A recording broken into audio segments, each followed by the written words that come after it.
কত মনোযোগ দিয়া আগের কালের মানুষ কিন্তু এইভাবেই কাঁঠাল রাস্তায় বসে খাইতো। খুব মনোযোগ দিয়ে কাঁঠাল খাইতেছে ভাইয়া, একটা কাঁঠাল একাই বসছে খাইতে। কত যে ভালো লাগতেছে আমার তার কাঁঠাল খাওয়া দেখতে।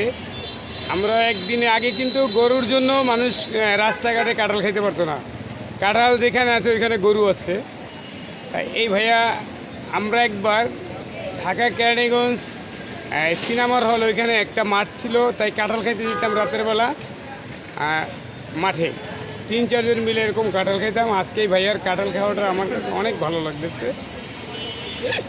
একাই এক কাঁঠাল বসে বসে খাইতেছে, পুরো কাঁঠালটা উনি একা খাইবে। এই গরমের ভিতরে এই ভাইয়া কাঁঠাল খাইতেছে। কত রিক্সাটা এখানে রাইখা ভাইয়া রিক্সা চালায়, কাঁঠাল অনেক মনোযোগ দিয়ে খাইতেছে। আমার কাছে খুবই ভালো লাগতেছে তার কাঁঠাল খাওয়াটা। একাই এক কাঁঠাল, সে কাঁঠালগুলি খুবই সুস্বাদু করে খেতেছেন। তাই অনেকেই কিন্তু এরকম কাঁঠাল খেতে পারে, যদি খেতে পারে পেটে হজম হয় কিন্তু অনেক উপকার।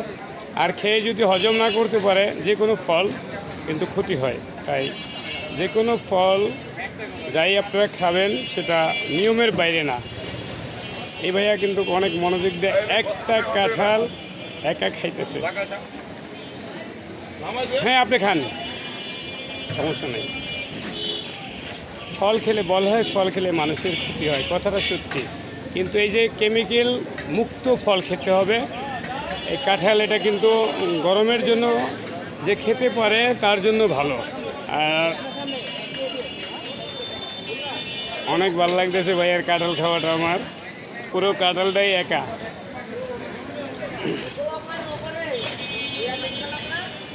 এটা খাই আরেকটা কাঁঠাল খাইতে পারবেন, টাকা লাগবে না।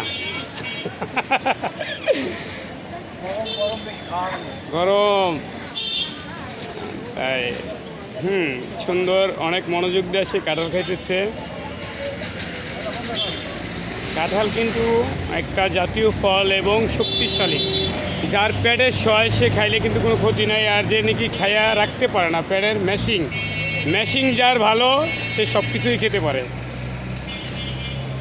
ধন্যবাদ, ভিডিওটা শেয়ার করে দিবেন ভাইয়ার জন্য।